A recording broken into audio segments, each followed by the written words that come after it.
everybody. Thank you for joining me here today. From Team, I'm Madison MacGregor, host of Mind Time with Madison, and today we are speaking with my mom, Kim MacGregor. Kim is a wife, she's a mom to me and my two sisters, Ava and Elle, and she's a health and wellness entrepreneur.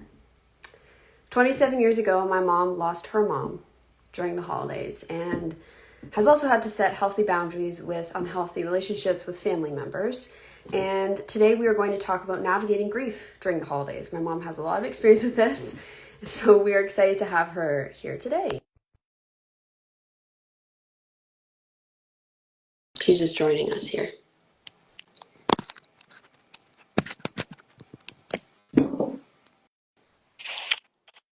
Hello. Hello, my darling. How are you? I'm good. How are you? I'm good.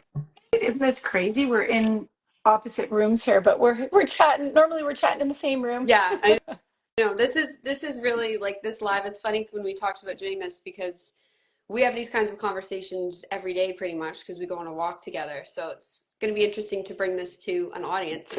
I know. We're taking our walk and talk here on social.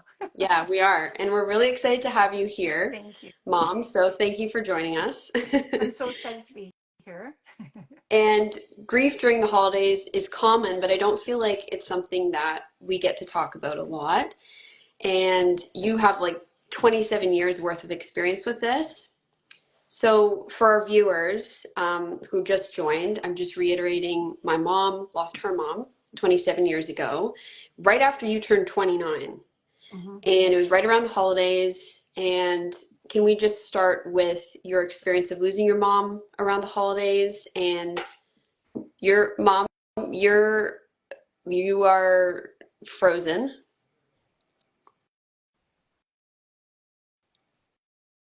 You're still frozen.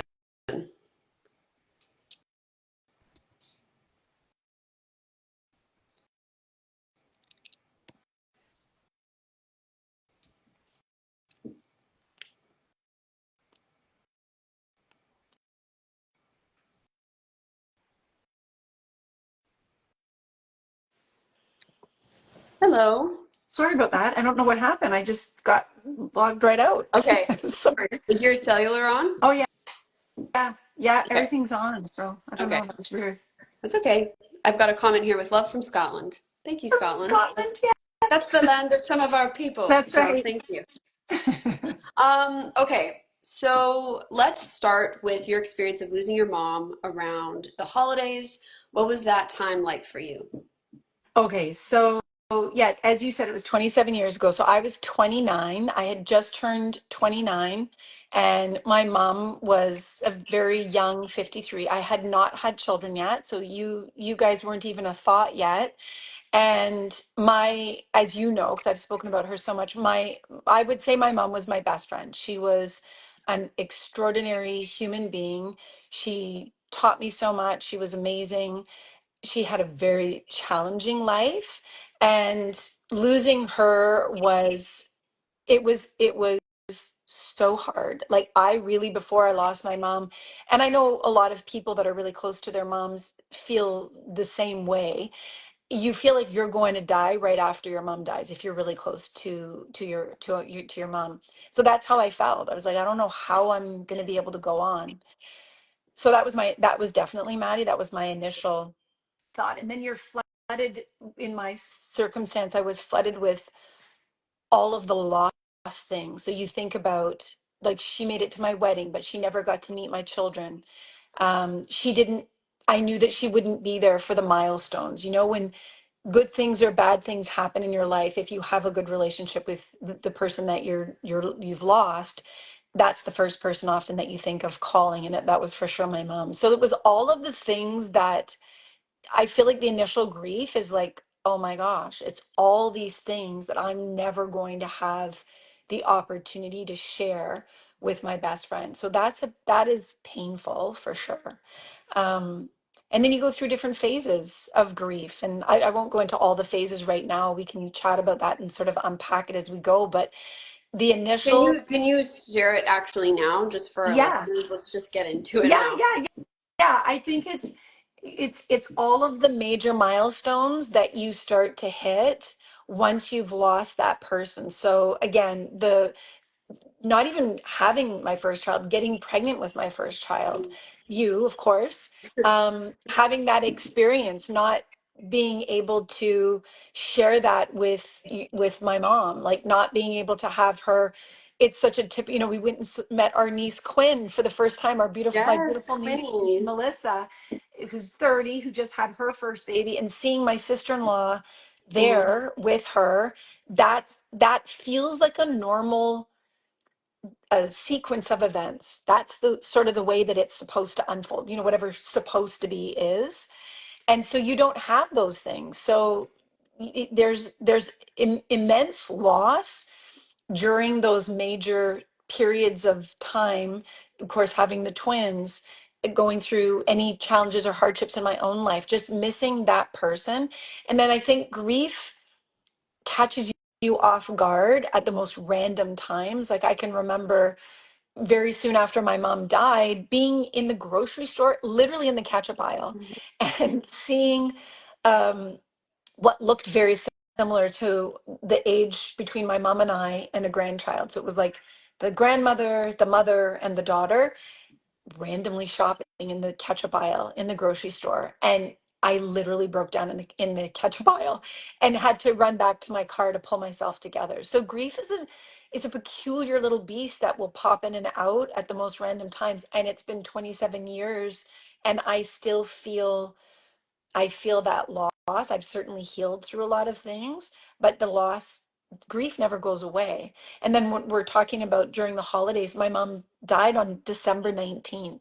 So Mm, literally like a week before Christmas. yeah. And Christmas up until I would say 10 years ago, so for 17 years, was so challenging. It was so, so difficult. So I really understand and I empathize with people who have a challenging time during the holidays because it's not easy. Yeah, and I appreciate you sharing that too, just normalizing that, like having that moment in the grocery store. Because I think sometimes when people experience grief, it when it hits us at those weird moments, how did you like regulate yourself? Because sometimes I think it happens in very public spaces and it feels weird to have those reactions. Like I know, like when I lost my best friend to cancer, and I'd go and the Terry Fox Walk was happening, and they were talking about the Terry Fox Walk and raising money for cancer, and like I'm in the middle of the classroom at 8 years old, like on the verge of tears, but I'm trying to suppress it and keep it together. And I'm sure, not just the grocery aisle moment. I'm sure you've had so many more. Yeah. So for you, like, how do you regulate your emotions in those moments? Like, how for you were you able to process that and deal with that? Well, I wouldn't necessarily say I did a good job of dealing with it in my early years. I've learned so much. As you know, Yeah. I've been through such an incredible health journey, especially over the last couple of years. And I'm 56 now. So, like, it's been a long stretch of time without necessarily the 100. Oh my goodness, I don't know what happened There's there. fireworks going on behind Something you. I did there with my hands. Um, my magic. Yeah. But I think what I did was, and again, I don't necessarily think this is always healthy, but um, I suppressed a lot of it. I feel Hmm. like when I look back at it, it's like just move on, just like just keep coping, just like it's almost like you're dragging broken limbs along with you, but Hmm. you just have to keep going. And Yeah. there's such a great analogy too, Maddie. Like I remember literally leaving the hospital when my mom's soul left her body that day. And it's such a surreal, you see it in movies, and I feel like we're so, we're desensitized to it in a way because we see it so often in films and TV shows and stuff. But to actually be in a room with somebody right in front of you that you love and care about, that is transitioning and crossing over, it's surreal. It's a totally outer body experience. And then we got in the car and we drove home along the highway. And I just remember looking left and right, and all the cars were driving, and everybody was smiling and talking and doing whatever they were doing in their car, like it was a regular day for them. And it was like full stop. My whole life changed that day, that moment, and nothing else changed for anybody else. Of course, that's the way it works. So it's this bizarre experience where life goes on and you have to figure out how to continue on. So there, you wouldn't necessarily say that I did everything right. I certainly did some things right. I think the things that I got right was I kept her memory alive. I talked about her. I, as I matured and as I evolved, 29 is a pretty young age, and I know people lose loved ones at much younger ages than that. But as I matured and as I read a lot of books about grief, about motherless daughters. That was a really great book. I read a lot. I learned as much as I could about myself and about, I remember attending a huge grief. It was like some sort of like conference or event that an I don't even know if it was my insurance company. Some friend told me about it, and it was like 500 people in the room, and this man on stage talking about how to deal with grief. As I moved through the experience, I developed a healthier way of speaking about my mom and thinking about her. I think oftentimes we can martyr a person, and we can idealize them and put them on a pedestal. She was amazing. Like there was nothing about her that wasn't extraordinary. But in some ways, that experience of grief matured me and grew me up in a very different way. And it actually, and this sounds crazy, it's going to sound crazy when I say this, but in some ways we were so close, but there was almost in some ways I think it was an unhealthy Like connection in the some. codependency. Yeah, it was for sure. And so that part of my journey was to heal those parts of myself, and I've done some of that, once you kids were born, but even before then, to accept the call to womanhood, accept the call to being an adult. And life isn't always perfect, but we have to navigate through those things in a way that grows us rather than stumps our growth. And grief can stump you pretty bad. So I think choosing that route served me very well. And I've definitely, obviously, learned over the years to feel my feels. And that's okay. Like 27 years later, I still cry. You guys see me cry sometimes talking about her and thinking about that's totally normal. You guys in the work that you guys do with your script writing, you talk about the price you pay for love is grief, and that is true. And I'm so grateful for that deep love and that deep connection. I wouldn't have it any other way. So navigating those feelings of loss is totally normal. There's nothing to be ashamed of or try and stuff down, and to feel it when you feel it, I've come to learn, is the healthiest thing you can do. Yeah, and I think you've really grown in how you have coped with it, even, in the past couple of years. I think it's been a constant journey for you. And I think something that you've done well being your child is that I think you've done a really good job of communicating the humanity of what your mom was. Like, I feel like I have such a good picture of who your mom was and what she was like because of all the stories. And it's nice too that you kind of like, I think the way that you honored your mom's memory has been really great as, as a child learning about your mom, because we'll be at the breakfast table eating breakfast together, and we'll be sharing a funny story, and you'll go, "Oh my God, that reminds me of my mom." And you'll tell this really funny story about your mom and how she was such, she was quirky, and we always have the, so many funny stories. And I just think that's a great way, because you don't just talk about the sad stuff, you also talk about the funny stuff, but you're okay. I think it's great that you've been really honest with who she was to you and who she was as a person. And I feel like I know her. I feel like I know how she talked and how she walked and how, just picking up all those details throughout my childhood. And I really appreciate how you did that. Like on the receiving end, I think that was really great. You didn't wait for, the right time. Like you weren't shy about talking about your mom.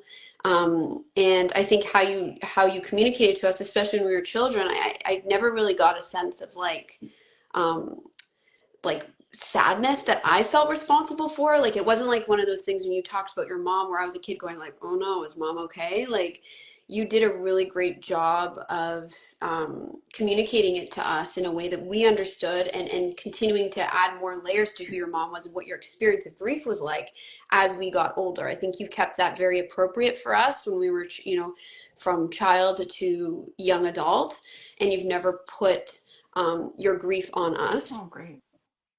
Well, So that's good good. job. Yeah, thanks. You did a good job of that, Well, I will say.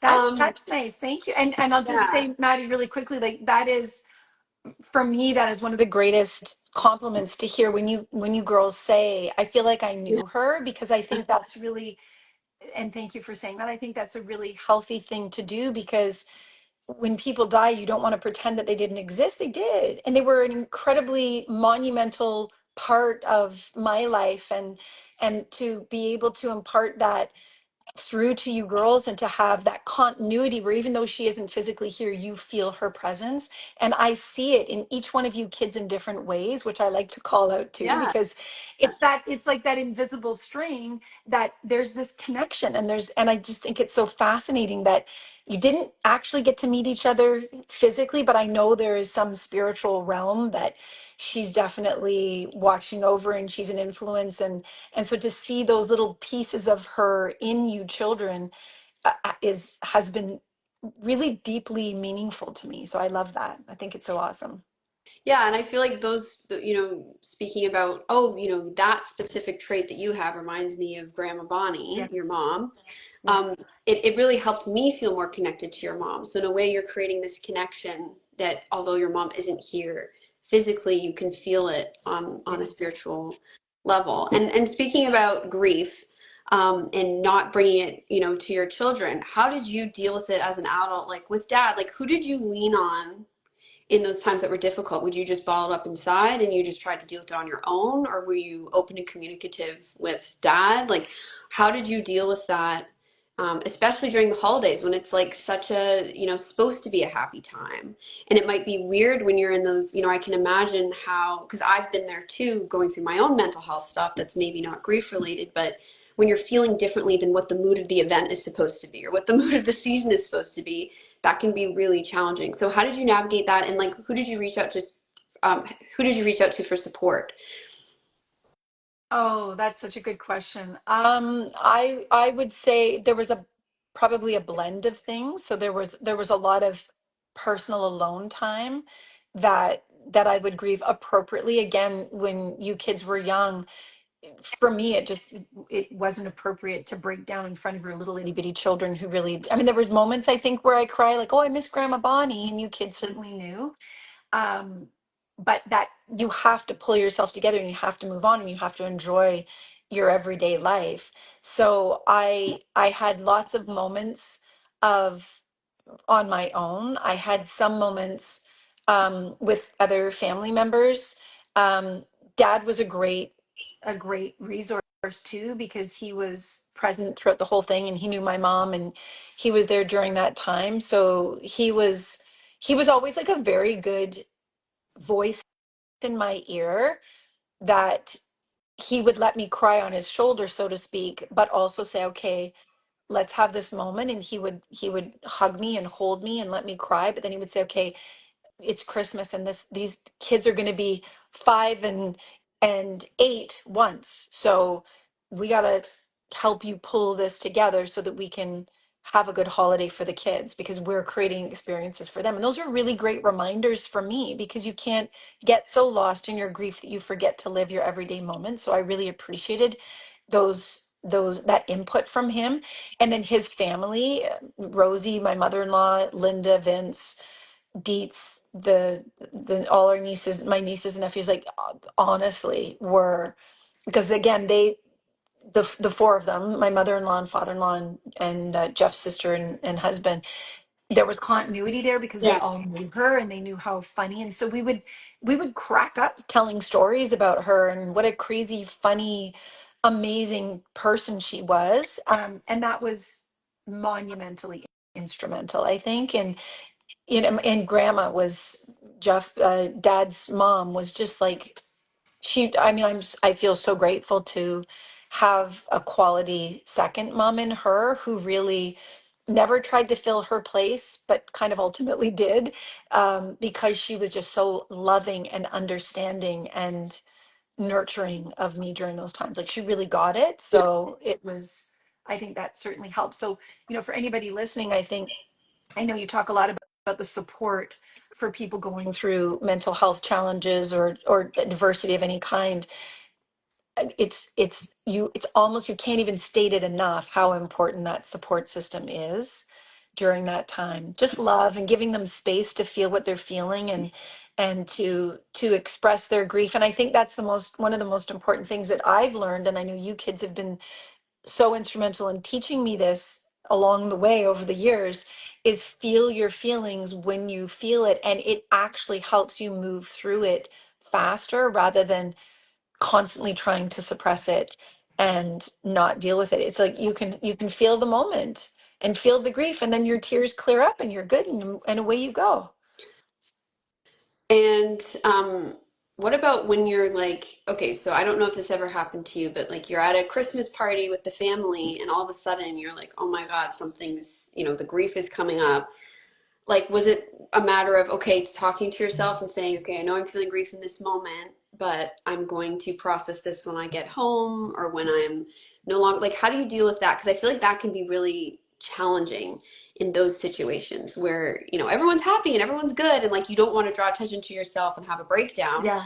Um, so what did you like, how did you deal with that? I did my best. Sometimes I would go to the bathroom and have a little cry.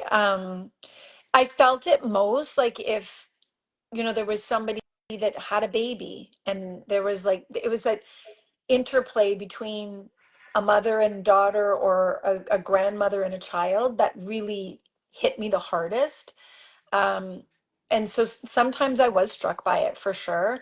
I know that I didn't always hide it well. Like I feel like I did for Which you. is okay. Like, I'm not Yeah, saying it's yeah, wrong. yeah, I just want to exactly. know, like, because for someone who's maybe going through their first holiday season without a loved one, Yeah, if that was me, I'd be concerned. Oh my God, what if I know, like, when we lost Grandpa, right, a couple of years ago, yes, going into our first Christmas without him, I remember I was like thinking about, oh my gosh, what if, something triggers me and I have a breakdown at Christmas? It's not really something I want to have happen. Like, how am I going to navigate that and deal with that? So, like, what did you do that helped you?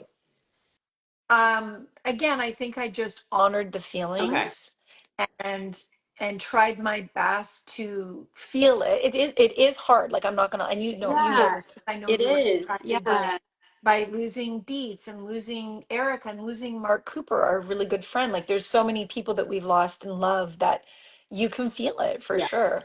Um, again, I would just say that I feel like I was very fortunate with the support team around Right. me through Dad's family. Yeah. That was just like so love. Like they could, I mean, we're all energetic beings, so you can feel when somebody's not themselves.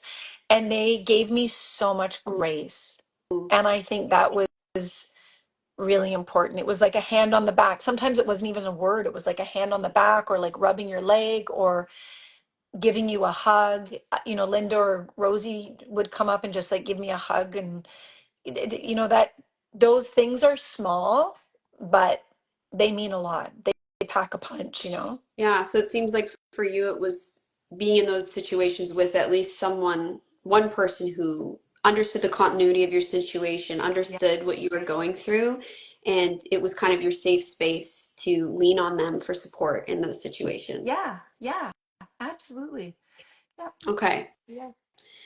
Thank you for sharing that. I know that's not, Yeah. you know, easy for you to talk about. I got It's not. tissues just in case, man. She has a backup plan here. Yeah. Um, so I think Yeah, I think, I mean, I'm looking at our questions here and let me know if I'm being repetitive. But, during the holidays, can you share how the holidays, and maybe you already answered this, so if you did, that's okay. But how do the holidays amplify grief for people? And what advice would you give to people who are navigating grief while, trying to support their families? Yeah, I think, and I can speak to this because I am on the other side of it. I feel I really love Christmas again and have for a number of years. And I didn't know that I ever would, honestly, Maddie. Like you're in it, you don't know. Like it's just like, oh my God, Christmas again. And you just dread like leading up to the 19th and then post the 19th, it was just so much dread. And I really, and again, Dad's words were so powerful. And I think that's the thing to remember, and is that anybody that you love who loves you is going to want you to thrive in your life. They're not going to want you to just like press the pause button when they go and then stay there for the rest of your life. We are here to live. We are here to love. We are here to experience each other and our families if we're fortunate enough to have families of our own. And so I think that was the turning point for me, was after many years. And I certainly enjoyed you kids, and it wasn't like I was miserable the entire Christmas. I certainly enjoyed and laughed and felt everything. But I think honoring your life and all the amazing experiences that you're building, that you have the privilege of building in the moment this year now, allows you to actually honor the memory of the people that you've lost. And that's a valuable lesson, because you can bring them in and you can laugh through tears and you can tell stories and you can still have a really awesome time with your family. And I think, that's a valuable lesson that I've learned over the last several years, is that multiple things can coexist. You can feel a little bit sad, you can miss those people, and you can still have a really amazing time with the people that are around you. This moment is the only moment that we have. It's the memories that we're making in the moment that we're going to remember once we leave that moment, and that everything's happening so fast. So I think just honoring that and having a little tear and being okay with it. Like, Yeah. just the more that I've been okay with things, and like, yeah, if you cry, you cry. Uncle Vince and I sometimes will stand in the kitchen, because he's lost both his parents. I've lost both my parents. Of course, we've lost Deets now, and just having those moments of it's a tear and it's a hug, and then you move on, and then you eat the chips and you laugh with each other, and that's life. That's life, is just the beauty of the tapestry of all the different emotions and things that we're experiencing is actually our life. And I think that's a really important thing to honor. It reminds me of this TED Talk I watched about grief, and I forget the name of the speaker who delivered this talk, but she said, grief is about moving forward, not moving on. And moving forward, and I feel like it summarizes what you're saying, in the sense of you're integrating your grief, your memory of this person into your experiences. And so they are actually coloring those experiences. They never actually go away because you knew them. It's informing your future and how you move forward. Yeah, I love And that. yeah, so I think, because I think we struggle with how to move forward in the face of grief. I know when we lost grandpa and many other loved ones, um, it's hard to figure out, like, how am I gonna bring them into my life, because I still miss them, right? Like, there's a void there. You miss them, you wish you had more time with them. I know that's something for me with losing grandpa that was really hard, was just I really wished I had more time with him. Each year I feel like I become more of a conscious person and more aware, and I have more questions I wish I could have asked him, and like Yeah. all this kind of stuff. And I remember talking to grandma about it, because he passed away quite close to the holidays as well. And I remember speaking to grandma about it, and she said, we've had so many great memories, and that's what keeps us going. That's what keeps us moving forward. And I think that's kind of what you're talking about Yeah. too. So integrating their memories, and being okay with the mixture of emotions that come up. Like I think that's great, not having judgment around it, and just Yeah. having compassion for yourself, and surrounding yourself with people who can empathize and have compassion for you in those moments. Yeah. I that is so well said, Maddie. And that is the healthiest way through it, is to approach it like that, for sure. Yeah.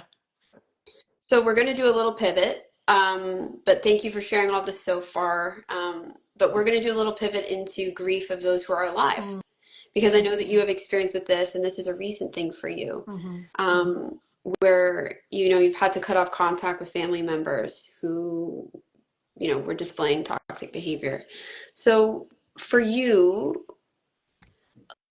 like, how has that added to your experience of grief during the holidays? Because on the one hand, you're mourning those you have lost who are no longer here with you, and on the other hand, you're mourning those who are alive that you're no longer in contact with. So how do you navigate that? Like, what has that been like for you?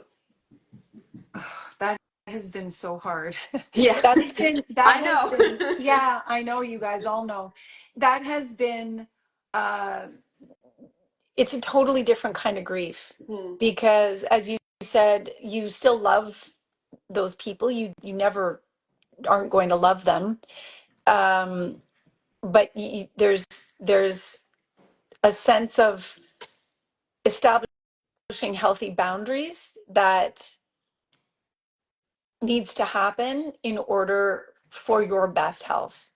And in some ways, losing my mom informed some of that, because I think when you lose somebody, there's obviously some reflection, like depending on how they died. My mom died of cancer. My dad died of a heart attack. So both of those ways of loss have certainly informed how I live, which is why I'm so committed to health for myself, and not just physical health and eating well, but also mental health and spiritual health and healthy relationships. And I think the people that pass on, they inform us of so many things that we can learn from. And I'm always doing my best to learn every day and see how I can be like incrementally better than I was yesterday. That's an ongoing journey. And so I think that a lot of that, feeling informed by that, has brought me to the situation where um yeah, I've had to put people that I love but that aren't the best for my health at arm's length. And so having people that are alive, but that you are choosing for your own health reasons to not be in contact with at the moment is a bizarre thing. And I know I'm not the only one. Like, I know there are so many people that experience this. And it's fairly new for me, as you know. But I think you have to have an ultimate plan for your life, and you have to have a vision of what you want your life to be like and how you want to live your life. And for me, the older I get and the more reflective I am on my mom's life and on the challenges and on some of the things that I feel knowing her and being as close to her as I was, that could have contributed to her very early demise, because she didn't have healthy boundaries and because there were a lot of toxic influences in people around her. I want to be here. Like, my vision is I want to be 100 years old great grandma, and I want to be physically active, and I want to be healthy, and I want to be happy. And the older I get, the less I want to have chaos and confusion and manipulation, like all those things. I don't want any part of them. Peace, love, and harmony, those are kind of, and I know that life can be chaotic and things can happen, and I'm totally okay with that. I understand that life is this balance of order and chaos, but I think we have the choice to choose what chaos we allow in. Some of it is out of our control, but in the instance of relationships, that is within our control. Yeah. Relationships, whether it's in business, friendships, family, we actually do have a choice.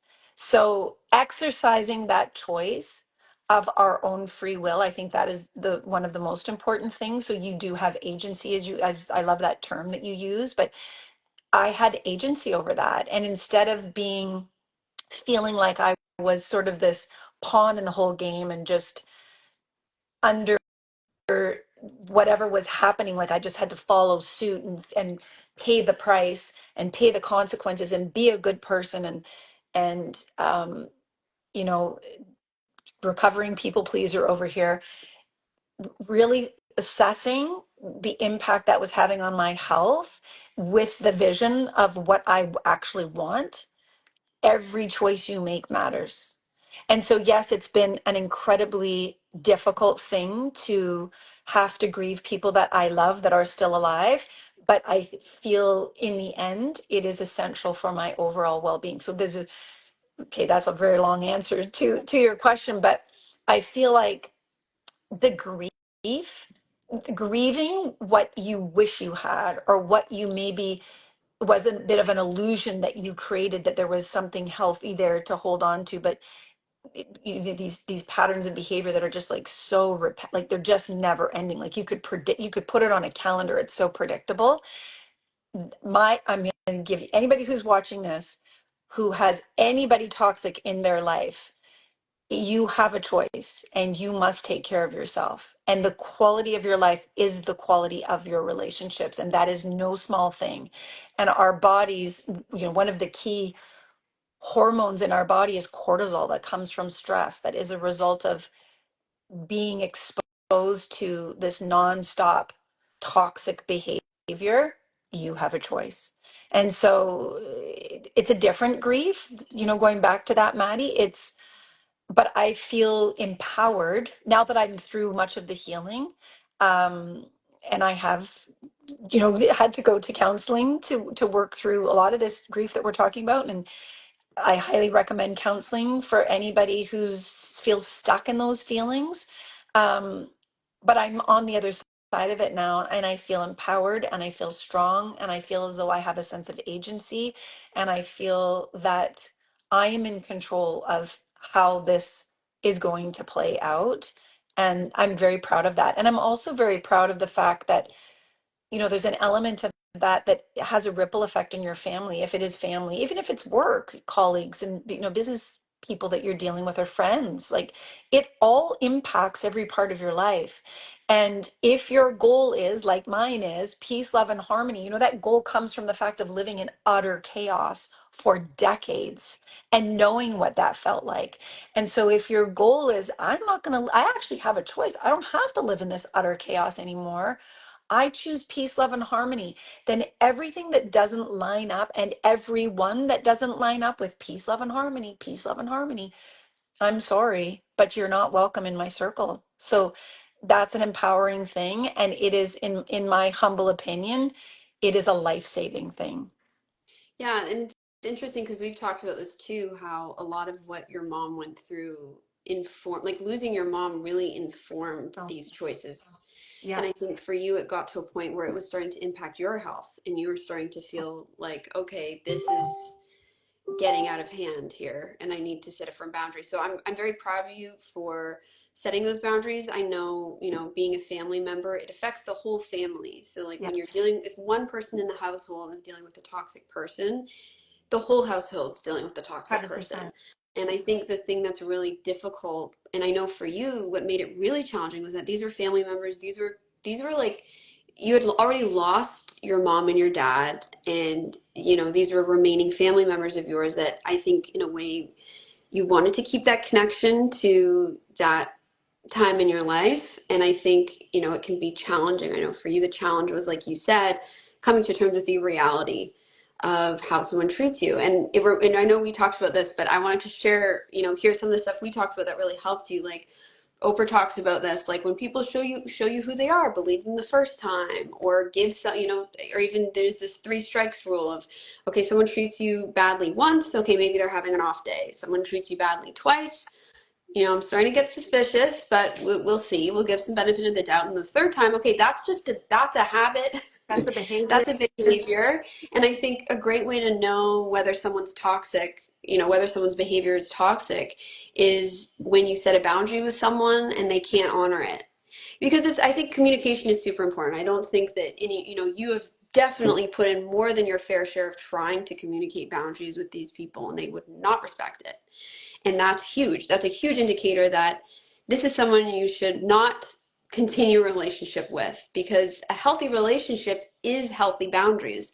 Yeah. If someone communicates to you poorly and you say, please don't talk to me like that, the healthy response is, oh my gosh, I'm so sorry.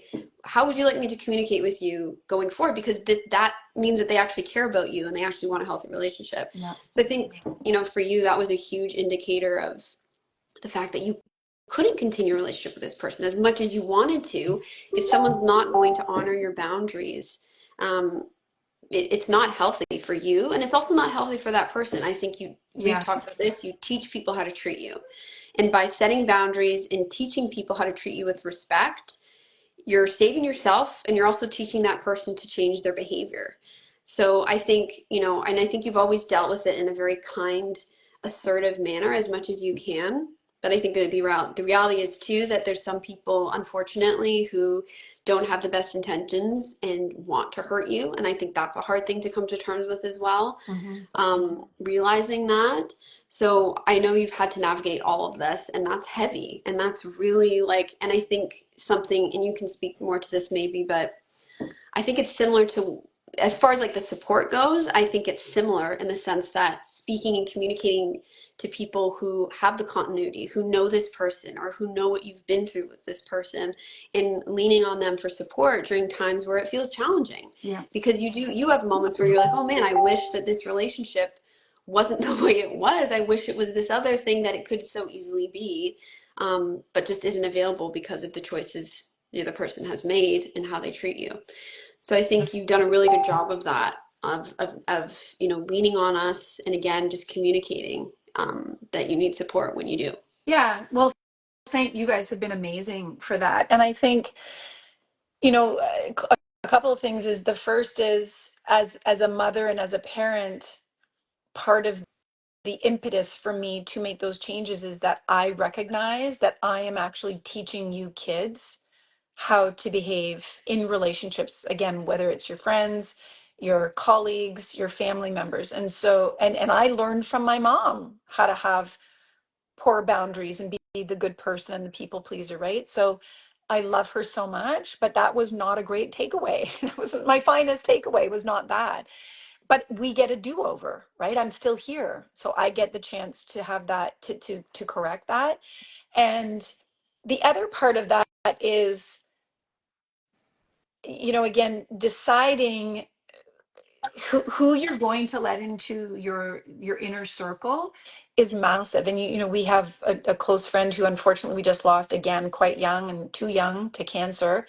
And she had a toxic mom who she was like a punching bag to her mom, and she would go there every single day. And I think my takeaway from this, because I'm like, okay, what can I learn from this? These are like such amazing people that we have lost far too young. And I think we have this sense of duty to people that are, close friends or family members, that can be very unhealthy. And I did, for sure. It's like, it's supposed to be, this person is supposed to be your BFF, or they're supposed to be there and they're all I have. My parents are both gone and this is all I have, or whatever the sort of scenario is. That is not a good measure of who you allow in your life. A good measure of who you allow in your life is, how do they make you feel? Are they there when you win to celebrate you? Are they lifting you up? Do they want what's best for you and your loved ones? And that real deep inner work and that assessment is going to reveal to you who you are.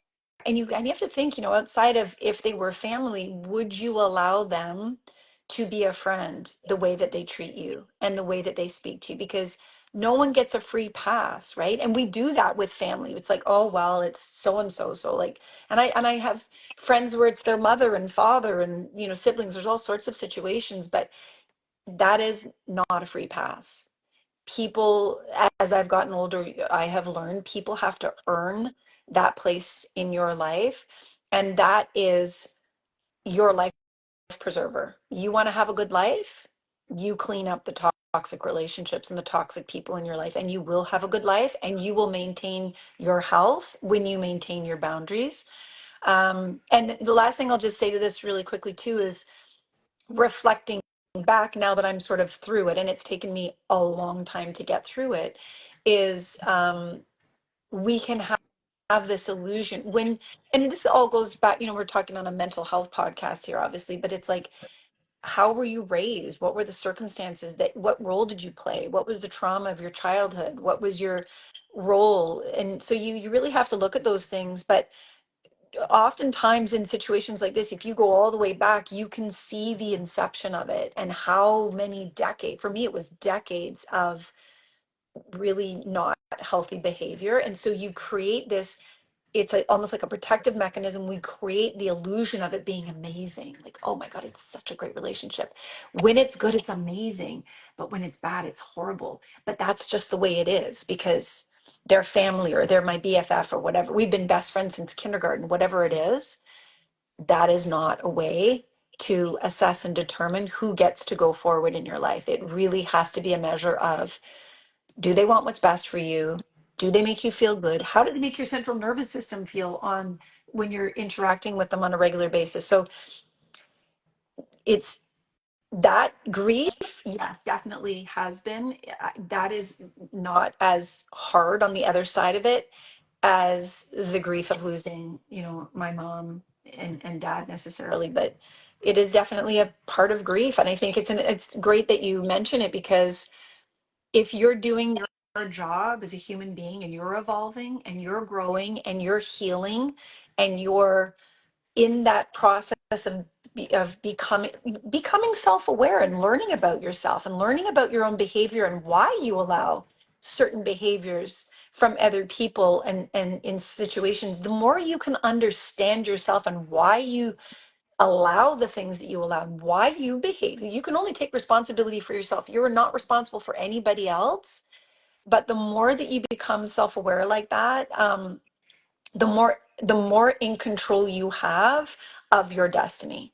And you don't leave it to chance. Well, that's just the way it is, and that's just the way it's always been. Like, that is a terrible excuse, and you will not have a good life if you do that. So I'm not necessarily saying, everybody go and just like abandon all these people, but I kind of am. Like, you just have to assess and see who is in your inner circle, family, friends, coworkers, colleagues. You get to choose, and it's for your own self-preservation in the And end. I feel like a thing that really helped you get there was finding the right mental health care. I feel like going Yeah. to therapy for you was, I know I was so grateful that you did that, and I was so grateful that it benefited you so much. And I think a lot of that had to do with the fact that you really connected with your fit therapist and you found the right modality for you, which we talk about a lot here at Team.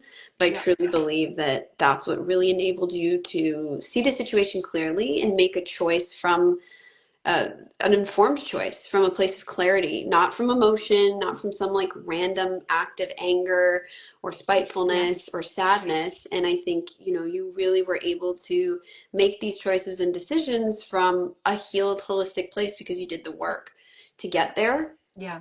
So I think that's a huge contributing factor that I just wanted to share because I've seen it in you and how powerful it has been to bringing you peace really in because it's not like it goes away all of a sudden. There's still, Yeah. sometimes they try to contact you, and that's a challenge. And maintaining your boundaries, and I think the more you have worked on your mental health, I think the easier it has become. I know it's not easy, but it seems to affect you less. Like, you used to wake up with a knot in your stomach and you wouldn't be able to sleep at night, and now you can sleep through the night and you're okay. And I think that's a really great sign that, and give other people hope who are maybe watching this and resonating with this.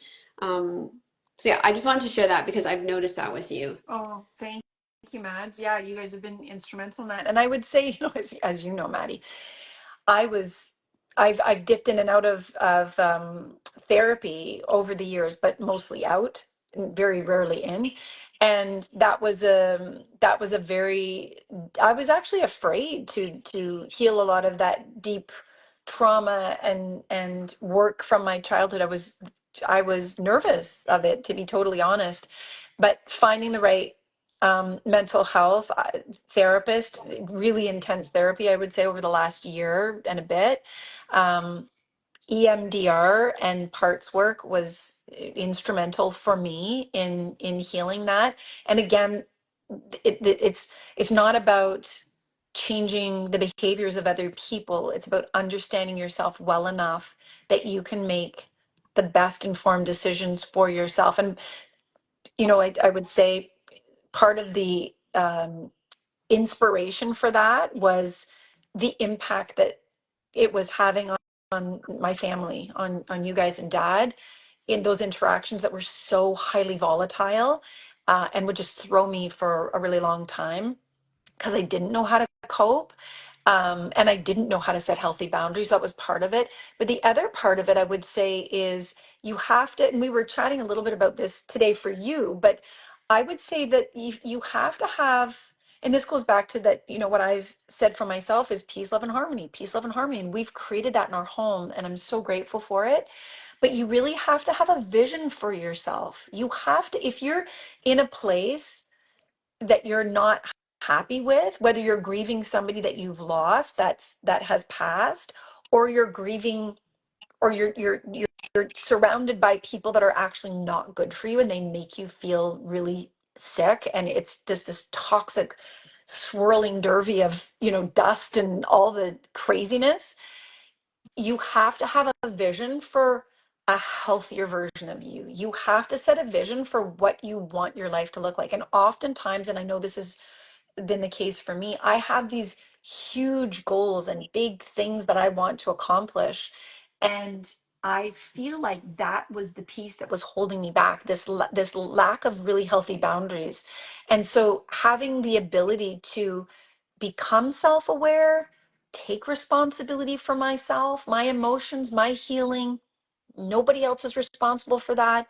And then putting in place those healthy boundaries with, and it hasn't just been family, it's been work people, it's been, across the board. Now you have unleashed the higher version of yourself that is able to come in hot in your life as the full expression of yourself, who you're meant to be, without that weight of, I'm supposed to be this and this people pleasing, whatever it is. I mean, for me, it was people pleasing. Now you get to unleash that higher level version of you. And I'm just a big believer that we're here to have an epic journey, and that epic journey is filled of highs and lows and challenges and successes and all those things, but you have to be able to embrace both, and you have to be willing to do the hard thing, which is setting those healthy boundaries, and be grateful that you have the ability to do that for yourself. Yeah, because it's really within your control. Like you Yeah. determine that. Yeah. We're approaching an hour here. I've really enjoyed our conversation. I'm just looking at our questions here to make sure we've covered everything. I want to make sure I'm not repeating myself. But is there anything that we haven't spoken about that you would like to share in terms of navigating grief during the holidays? I would just say again, I feel like the most important thing that matters is the moment, the self love that you have in the moment. And I think recognizing that there are chapters in our life, like that is just the nature of life. It changes and it evolves. And losing people that we love, unfortunately, is a part of the whole book. We don't get to escape the hard parts.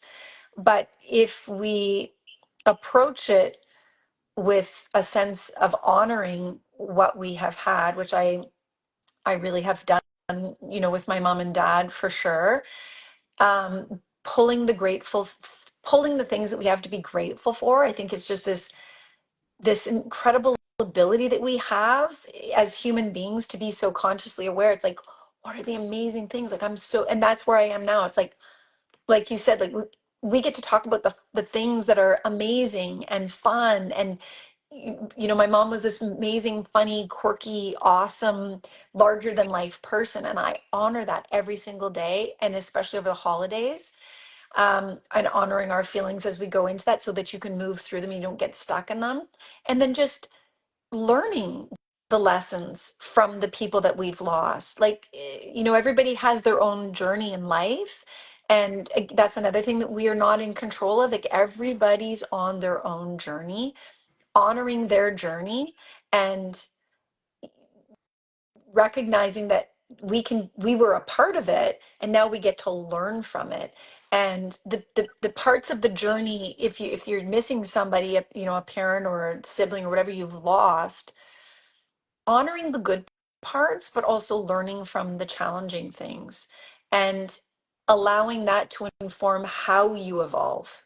Because that's what we're here for. We're here to experience love and adversity and all those things. And we're here to also allow those things to make us better. And the last thing I'll just say really quickly, Mads, is, we talk about this quite a bit in our family, but like generational trauma, that's a thing that like one person in a family can decide, I'm the full stop. This Yeah. isn't going to happen after my kids, my kids' kids, my kids' kids' kids' kid. Like, it stops with me. And that is healing work. It's noble work. It's life-changing work. And it isn't just for you. It has this ripple effect down the line that of people that you will actually not ever meet in your lifetime, but that they will be like Grandma Kim, like, or Maddie or whomever it is, like, wow, look what she did or look what he did. And that's powerful. That's within our control. And so, that's the other side of grief, but it's very empowering and it's liberating. And I think it's just amazing that we get to honor all of that. Life is just this like really fascinating experience of all the things, and that's actually as it's supposed to be, right? We wouldn't know. We watched The Good Place on TV, and it got less and less engaging as the time went on, when they finally arrived in the good place and nothing bad ever happened. There were no challenges they had to overcome. It was like they thought of something, they got it. They wanted something, it was there. That's not the way life is supposed to be. We learn through the challenges, we learn through the adversity, and we learn through the grief. So thank you for inviting me to have this conversation on this beautiful platform. I love Yeah. all you guys at Team so Oh, we much. love you, and we're so happy that you're doing this with us. I feel like you have so much experience in this area, and I feel like the biggest takeaway from our conversation is the holisticness that of grief. It doesn't just look like one thing. It is learning from the challenges that your loved one went through and moving forward and correcting those for yourself in your own life. And that's actually a way of honoring their memory, sharing the stories, not just waiting for the holidays to think about and talk about somebody, but integrating that into your day-to-day life. If there's something that reminds you of a loved one, you voice it, Yes. and it's okay to be the first one to voice it. And that, that's, I know that we do that with our family too, just like that open communication. Like, I know even we were doing the Wordle close to when Grandpa Dietz passed away, and he'd always go howdy, and the Wordle was howdy one day, and Yeah. we all were like, oh my God, Dietz! Like, it just brought up all these like memories, and you feel connected to him. And I think embracing those moments too of connection with your loved ones, connection through your own personal growth, and connection through memory and joy. Like, even we named Maverick, our new dog. His middle name's Gilbert Silver, and that's a whole funny family memory weaved into, our a grandpa. So I think, yeah, you've provided a really holistic view of grief that I don't think gets spoken about all the time. I think sometimes we think it's just one thing. It's a very linear thing. It's a very, step by step thing. And I think what I've learned from this conversation is that it's a holistic, rounded journey that you Yeah. don't just have to wait for a specific moment or a specific time to Yeah. express it or talk Yeah. about it. That's just really, I always say Yeah, this we're about okay. one more time. We're okay for time, Mom. It's okay. Don't worry. Yeah, well, I go out on the cliff every morning and do my sun gazing and set my circadian rhythm and all that stuff. And I have a conversation with my mom every single morning. So that is also something that helps you navigate grief in a different way, because there's that connection and that communication through the spirit world, whatever you want to call it, every single day. So I never feel out of touch with that. I feel like she is watching over me and us, and that, again, that's that invisible string that just keeps Yeah. us connected, and that makes me feel infinitely better. Yeah, it's funny you mentioned that because I remember when Erica first passed away, she was like the first big loss that I went through. And I remember when she first passed away, I'd talk to her every night before bed. Anytime I went on stage, because I was a competitive dance at Yeah. the time, right before I'd go on stage, I would, speak to her, and that helped me feel connected to her. And, you continue to do that. So I think that's great to mention as well, and normalizing that. Yes. I think that, I don't think people talk about that enough, like all those ways that you can feel connected to a loved one. And just one more thing I want to bring up is just, um, I know for me, so my cousin, Missy got married, what was it, 2 years ago, and it was really close to when Grandpa Deeds passed away. I and it's funny because sometimes we talk about The Body Keeps the Score, Bessel van der Kolk's book about trauma, about how your body really, even though logically you're like I should be fine, sometimes your body brings up these emotions that can sometimes feel out of pocket. Yeah. And I remember like a week before Missy got married, I started to feel really down and sad. And I was noticing that happening, and I was like, what is going on? Missy's getting married. I'm so excited for the wedding. It was post-COVID. It was the first time I feel like we all were going to be together after COVID, which was huge. And so I had a moment of like, what is going on? And I went on a walk, and I realized that the reason I felt sad was because I was going to miss Deets. I really, the last wedding we went to together as a family, Grandpa was there. And Yeah. so I think what really helped me in that moment was letting myself process and feel my feelings before the event. Yes. That because it just came up before the event for me. So I was just like, okay, I think just accepting and embracing when the grief surfaces and arises, Yeah.